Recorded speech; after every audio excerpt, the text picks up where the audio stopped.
Praise the Lord. सभी को जय मसीह की स्टूडियो में आप सभी का हम स्वागत करते हैं। प्रियो, यदि हमारे चैनल में पहली बार आए तो सब्सक्राइब कर सकते हैं, ज़्यादा से ज़्यादा इस वीडियो को शेयर कीजिए ताकि इस जानकारी को सभी लोग प्राप्त कर सकें। दोस्तों, क्या आप जानते हैं कि कई लोग सेवकाई के कारण अपने उद्देश्य को खो बैठे हैं। कई प्रभु के दास अपनी सेवा में इतना समय देते हैं कि वो अपने परिवार तक की अच्छे से परवाह नहीं कर पाते। क्या आप जानते हैं कि कई लोग सेवकाई का मतलब आज भी अच्छे से नहीं समझ पाते और हमेशा इसी कोशिश में लगे रहते हैं कि उनका चर्च लोगों से बढ़ जाए और लोगों की मात्रा बढ़ जाए। दोस्तों, आज की इस वीडियो में हम बात करेंगे कि how to survive and thrive in ministry. सेवकाई में उचित तरीके से कैसे बने रह सकते हैं और कैसे बढ़ सकते हैं। तो चलिए दोस्तों, हम शुरू करते हैं। दोस्तों, पहली बात, let your relationship with God be your top priority. आपका परमेश्वर के साथ रिश्ता आपकी सबसे पहली प्राथमिकता हो। चलिए आपसे एक सवाल करता हूं कि परमेश्वर ने आपको क्यों बचाया है? ताकि आप अच्छे गाने गा सकें, आप सेवा शुरू कर सकें या फिर अच्छे से दान दे सकें। क्या परमेश्वर ने आपको इन सब चीज़ों के लिए बचाया है या फिर इससे भी बढ़कर कुछ है? नहीं दोस्तों, इससे भी बढ़कर बहुत कुछ है। परमेश्वर ने हमें इसलिए बचाया है कि हम परमेश्वर की संतान बन सकें। सेवा करना, मदद करना, दूसरों से प्यार करना, ये सब हमारे उद्धार के लक्षण होते हैं। बट मेन रीज़न यही है कि हम उसके पुत्र और पुत्रियां बन सकें। लिखा है, परंतु जितनों ने उसे ग्रहण किया उसने उन्हें परमेश्वर के संतान होने का अधिकार दिया, अर्थात उन्हें जो उसके नाम पर विश्वास रखते हैं। देखिए, संतान और उनके पिता के बीच में एक प्यार का रिलेशनशिप होता है और उसी प्यार के कारण वो हमेशा एक दूसरे से जुड़े रहते हैं। देखिए, लोगों के जीवन में काम तभी होगा जब आपका पिता के साथ रिश्ता अच्छा होगा। अगर आप परमेश्वर से जुड़े ही नहीं हैं तो लोगों के जीवन में आपकी सेवा का कोई भी प्रभाव नहीं पड़ेगा। जब आप ऊपर से कनेक्टेड हैं परमेश्वर के साथ तो नीचे भी लोगों के बीच में आपका रिश्ता अच्छा होता चला जाएगा और परमेश्वर का कार्य आपके द्वारा फैलेगा। यदि आपका परमेश्वर के साथ रिश्ता ही नहीं है तो क्या खाक आप दूसरों को बचा पाएंगे? आप किसी को भी नहीं बचा पाएंगे। इनफैक्ट आप अपनी ज़िंदगी को भी खो बैठेंगे। इससे पहले कि आप एक पास्टर, एक वर्शिप लीडर, यूथ लीडर हैं, उससे पहले याद रखें कि आप परमेश्वर की संतान हैं। आपकी ज़िंदगी में सबसे पहली अहमियत आपका परमेश्वर के साथ पर्सनल रिलेशनशिप है, उससे बढ़कर कुछ भी नहीं है। यदि आपका पर्सनल रिलेशन सही है तो ये सब की सब चीज़ें भी अच्छे से सही होती चली जाएंगी आपकी ज़िंदगी में। दोस्तों, दूसरी बात, know the lane you are called to walk in. अपनी बुलाहट को जानो, पहचानो। परमेश्वर ने आपको क्या करने के लिए बुलाया है। कई बार हम क्या करते हैं कि हम सभी चीज़ों को खुद करने की कोशिश करते हैं। पास्टर ही प्रचार करेगा, खुद ही वर्शिप करेंगे, खुद ही लीडिंग करेंगे, खुद ही ऑफरिंग भी कलेक्ट कर लेंगे और खुद ही अनाउंसमेंट कर देंगे। एक ही व्यक्ति सब कुछ करने की कोशिश करता है, जो कि सही नहीं है। आपको पता होना चाहिए कि आपको किस लिए बुलाया गया है और जब परमेश्वर ने आपको बुलाया है तो उसके पीछे क्या उद्देश्य दिया है। लिखा है, और जबकि उस अनुग्रह के द्वारा जो हमें दिया गया है हमें भिन्न भिन्न वरदान मिले हैं। तो जिसको भविष्यवाणियों का वरदान मिला हो वह विश्वास के परिमाण के अनुसार भविष्यवाणी करे। यदि सेवा करने का दान मिला हो तो सेवा में लगा रहे। यदि कोई सिखाने वाला हो तो सिखाने में लगा रहे। जो उपदेशक हो वह उपदेश देने में लगा रहे। दान देने वाला उदारता से दे। जो अगुवाई करे वह उत्साह से करे। जो दया करे वह हर्ष से ऐसा करे। रोमियो 12 अध्याय उसकी 6 से 8 आयत में हम सभी को परमेश्वर ने अलग अलग वरदान दिए हैं और अलग अलग बुलाहट से परमेश्वर ने हमें बुलाया है। मान लीजिए एक व्यक्ति का गिफ्ट नहीं है प्रीचिंग करने का, लेकिन वो फिर भी प्रीचिंग करने में लग जाए तो वो कैसी प्रीचिंग करेगा। या फिर मान लीजिए कि एक प्रीचर को परमेश्वर ने प्रचार करने के लिए बुलाया है, लेकिन वो कहता है कि मैं प्रीचिंग नहीं करके अब वर्शिप लीडिंग करूँगा, तो वो कैसी आवाज़ में गाएगा? क्या उसके गानों में, उसके आराधना में कुछ मिठास होगी? क्या वो परमेश्वर को महिमा दे पाएगा? लोग उससे जीते जाएंगे? नहीं।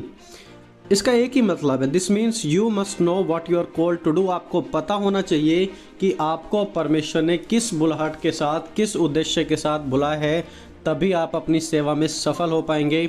नहीं तो आप इधर उधर भागते रहेंगे। आज यदि आपकी सेवा में अच्छे परिणाम नहीं आ रहे हैं तो इसका एक कारण यह भी हो सकता है कि आपको अभी तक पता ही नहीं चला कि आपको आखिरकार परमेश्वर ने बुलाया किस लिए है।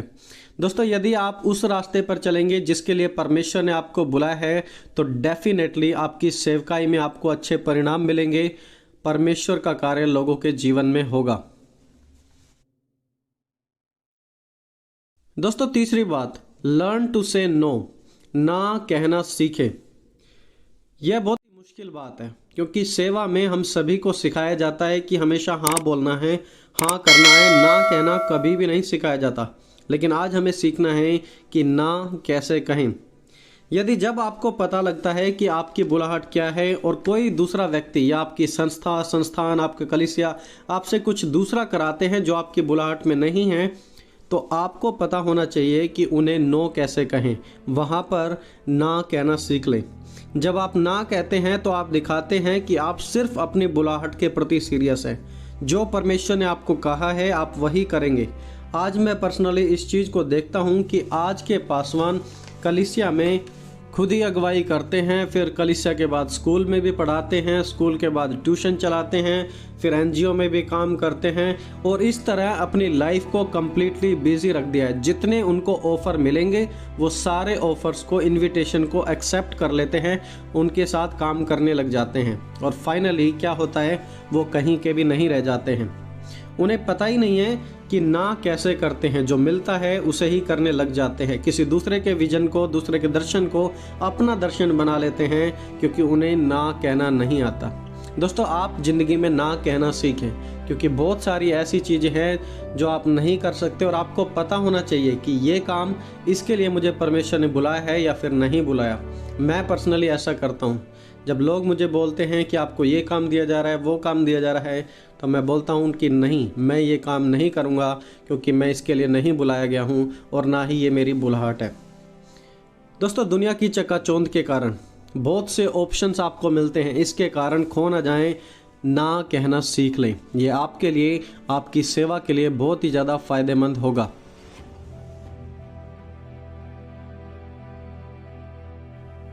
दोस्तों, चौथी बात, टेक टाइम टू डिस्कनेक्ट। थोड़ा समय लें ताकि आप दुनिया से दूर हो सकें। आज हम एक ऐसी सोसाइटी में रहते हैं जो कभी रुकती नहीं, 24 घंटे सब कुछ चलता है। और आज सिर्फ ऐसा सेकुलर वर्ल्ड में ही नहीं हो रहा, बल्कि मिनिस्ट्री में भी ऐसा ही है।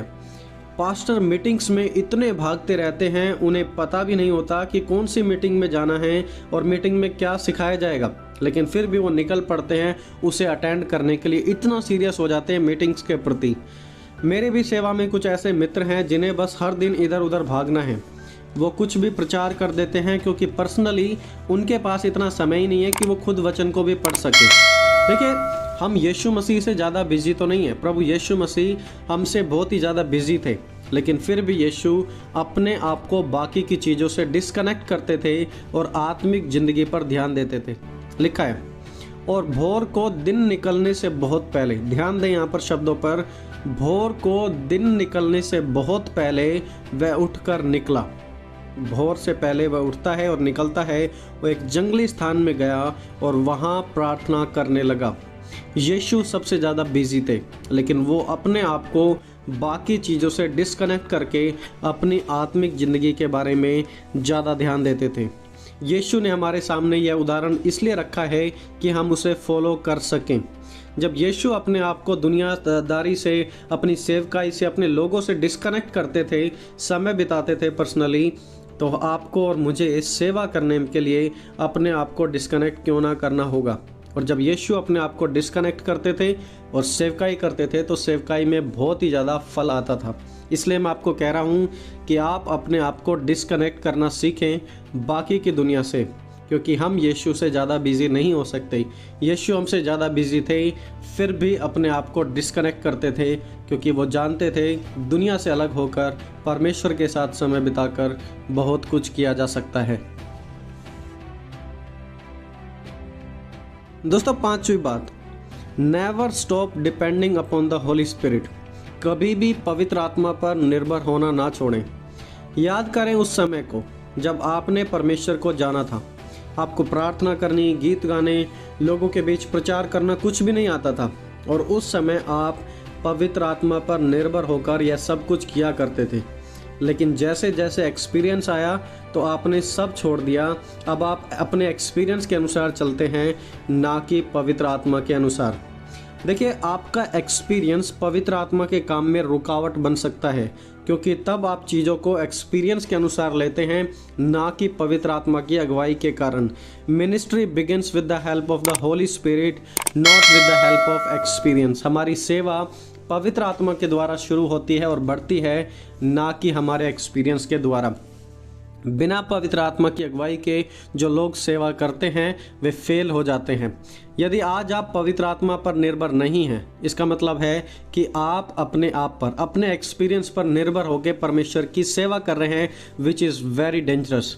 जो पवित्र आत्मा कर सकता है वह आप और मैं कभी भी नहीं कर सकते। आप और मैं दूसरे के जीवन को नहीं बदल सकते। आप अपनी सामर्थ्य से प्रभु यीशु की सेवा नहीं कर सकते, क्योंकि सामर्थ्य सिर्फ परमेश्वर का आत्मा ही देता है।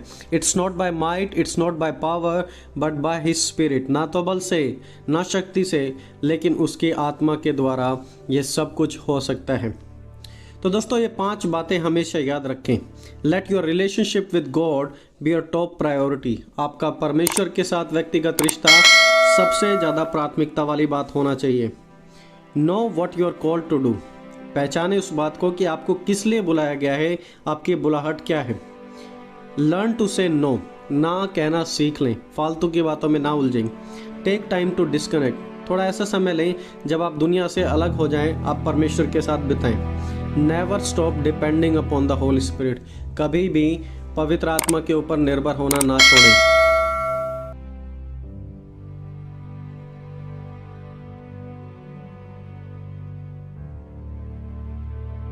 एंड दोस्तों, आई होप कि परमेश्वर ने आपसे इस संदेश के द्वारा बातचीत की होगी। परमेश्वर आप सबको इस छोटे से संदेश के द्वारा आशीष दे। दोस्तों, अगर आपको इस वीडियो से कुछ सीखने को मिला हो तो इसे लाइक करें, साथ ही साथ दूसरों के साथ शेयर भी करें। मिलेंगे जल्दी एक और नए वीडियो के साथ, तब तक हैव ए ग्रेट डे।